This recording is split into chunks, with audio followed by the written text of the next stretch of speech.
नमस्कार साथियों, मैं राजेंद्र कानूनगो स्टेट अपडेट में आपका स्वागत करता हूं। मेरे साथ डॉक्टर शिशिर उपाध्याय उपस्थित हैं, जो वरिष्ठ पत्रकार हैं, राजनीतिक समीक्षक हैं और उनका मैं स्टेट अपडेट में स्वागत करता हूं। साथियों, जैसा आप जानते हैं, अलग अलग विषयों पर हम अपने आपस में डिस्कशन करते हैं और चर्चा करते हैं।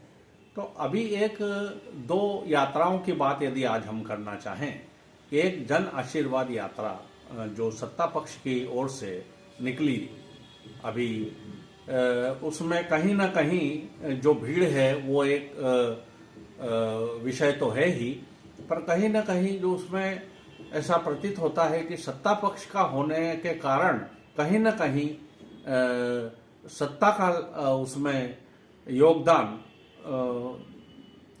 कहीं न कहीं होता नजर आता है। ये कटु सत्य है, इसको सब स्वीकार करेंगे। और एक दूसरी यात्रा जो निकल रही है विपक्ष की ओर से, कांग्रेस की ओर से, जन आक्रोश यात्रा। जनता में आक्रोश है इस बात का कि हमको जो चाहिए था वो हमको नहीं मिला। तो ये जन आक्रोश यात्रा जो है, ये इसमें किसी प्रकार का कहीं से कोई सहयोग नहीं है। तो आप डॉक्टर शिशिर उपाध्याय जी, आप इन दोनों यात्राओं को कैसे देखते हैं, इनकी तुलना कैसे करते हैं? देखिए सर, चूंकि जो वर्तमान परिदृश्य है मध्य प्रदेश का, उसमें अब तक आज भी जो आयोजन हो रहे हैं सरकार की तरफ से, वो गवर्नमेंट कर रही है। इसके पहले जनदर्शन यात्रा थी, जो मुख्यमंत्री जी की स्वयं की यात्रा थी। पार्टी हाईकमान ने जन आशीर्वाद यात्रा तय की। जन आशीर्वाद यात्रा लंबे समय से लगभग 200 विधानसभा सीटों को कवर करते हुए माननीय मुख्यमंत्री जी के नेतृत्व में अलग अलग, एक जगह नरेंद्र तोमर जी थे, एक प्रधानमंत्री जी रहे, अमित शाह जी रहे, नितिन गडकरी जी रहे, और पूरा सरकारी तंत्र भी, मुझे ऐसा लगता है कि चूंकि ये सरकारी व्यवस्थाएं थी, सरकारी सेवा का जिनको लाभ मिला है, सरकारी योजनाओं का जिनको लाभ मिला है, उनको एकत्रित करके और बताया जाता था। तो उसमें सरकारी सुविधा भी मिली, खान पान हुआ, सरकारी बसों से आना जाना किया, सब कुछ व्यवस्थाएं होती थी। और भीड़ जो आती थी वो लाई गई भीड़, प्रायोजित भीड़ माना जाता था उसको, ऐसा मीडिया का मानना होता है। क्योंकि हालांकि सत्ताधारी दल इससे बिल्कुल इतर करता है कि वो उमड़ रहा है जो जन सैलाब। वीडियो जो आते थे कि रात के 1 बजे मुख्यमंत्री जी के ऊपर गुलाब बरसा लोग कर रहे हैं, और ऐसे ही नहीं छतों से करते हैं, वो उनके प्रति लोगों का समर्पण है। ये इसमें भी सच्चाई हो सकती है। मुख्यमंत्री जी बहुत लोकप्रिय है मध्य प्रदेश में, परंतु जनाक्रोश यात्रा में जिस तरह से, जैसा कि कमलेश्वर पटेल ने शुरुआत की, अरुण यादव जी ने शुरुआत की, सज्जन सिंह वर्मा जी ने शुरुआत की, आपके जो डॉक्टर गोविंद सिंह जी ने शुरुआत की, ऐसे लोगों की, जीतू पटवारी की यात्रा जो मालवा क्षेत्र में चल रही थी, अपने अपने क्षेत्र के दिग्गजों को उतारा गया था। और उन्होंने उस यात्रा में जिस तरह से काम किया, जिस तरह से वो यात्रा आगे बढ़ रही है, और जिस तरीके से पब्लिक का रुझान उनके साथ आ रहा है, वो देखकर लगता है, क्योंकि हाँ, अभी कल की ही घटना है, जब एक यात्रा आ रही थी और भोपाल में प्रवेश करने वाली थी, पुलिस ने उसको रोक दिया कि आपकी अनुमति नहीं है, आप नहीं आ सकते। उस पर पूर्व मुख्यमंत्री दिग्विजय सिंह जी वहां पहुंचे, उन्होंने डांट फटकार लगाई। ऐसा माना जाता है कि अधिकारियों के साथ उन्होंने डिस्कशन किया, उसके बाद यात्रा को अनुमति मिली। तो सरकार की यात्रा को सरकारी सहयोग मिलता है, और विपक्ष की इस तरीके की यात्राओं को सरकार की तरफ से नौकरशाह रोड़ा बनाकर रोकने की कोशिश करते हैं कि नहीं, वहां नहीं जा सकते। तो इस पर जिस तरह से जनसैलाब उमड़ रहा है और जनता के बीच में जिस तरीके से जन आक्रोश रैली का दिख रहा है, वो प्रायोजित भीड़ नहीं है, वो अपने आप घरों से निकलकर आने वाली भीड़ है। और ये वोटों में तब्दील हो पाएगी कि नहीं, ये एक अलग विषय है।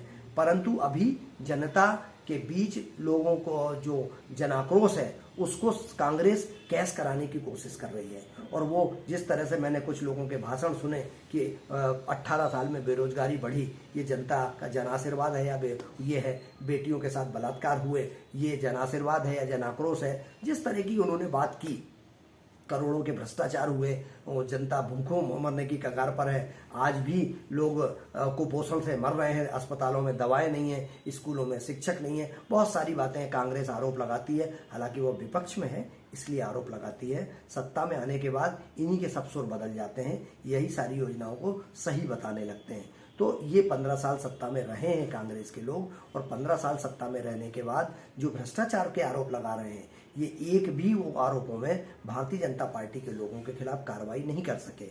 और जो भारतीय जनता पार्टी की सरकार है, जो 15 साल कहती थी भ्रष्टाचार का अड्डा 15 महीने रहा वल्लभ भवन, और हर योजना में भ्रष्टाचार हुआ, 3.5 साल में किसी एक सिंगल आदमी के खिलाफ कार्रवाई नहीं कर पाए। तो ये तो जनता को ठगने वाली बात है। सिर्फ जनता को झूठ के सहारे किस तरीके से आरोप प्रत्यारोप में फुसला दिया जाए, मूल मुद्दों से ध्यान भटकाने वाली बातें होती हैं। ये ना तो भाजपा बता पाती है कि उसने क्या किया 15 साल में, 18 साल में, और ना ये बता पाते हैं कि इनने 15 महीने में क्या किया। घोषणाएं खूब करते हैं, वो उन पर भ्रष्टाचार के आरोप लगाते हैं, ये इन पर लगाते हैं, परंतु सब मौसेरे भाई हैं और ये आपस में एक दूसरे से मिले जुले रहते हैं। कार्यकर्ता अभी उत्साहित है। कार्यकर्ता को लगता है कि भारतीय जनता पार्टी की सरकार अगर बनेगी तो भारतीय जनता पार्टी के कार्यकर्ताओं को लाभ मिलेगा।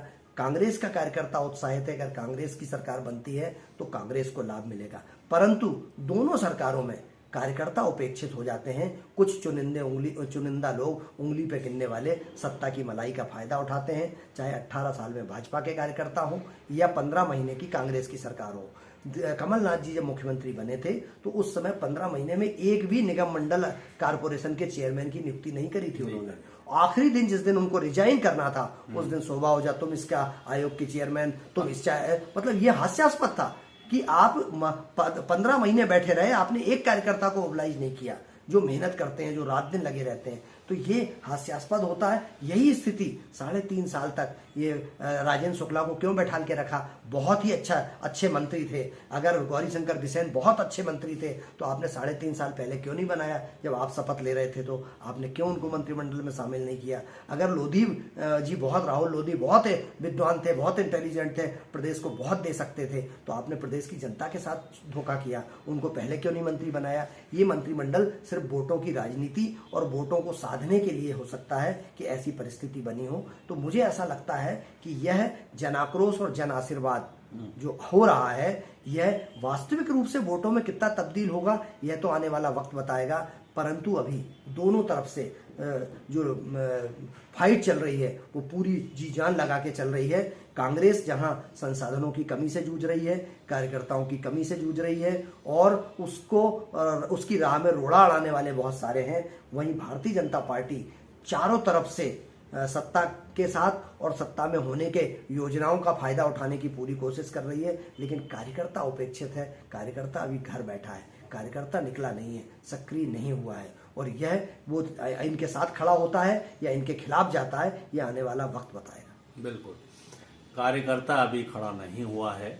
ये निश्चित रूप से दोनों दलों के लिए लागू होती है बात, और अब देखते हैं कि आने वाले समय में परिस्थितियां क्या रूप लेती हैं, ऊंट किस करवट बैठता है, ये हम को वक्त बताएगा। इसी के साथ आज की ये चर्चा हम समाप्त करते हैं और मैं डॉक्टर शिशिर उपाध्याय जी को बहुत बहुत धन्यवाद देता हूँ।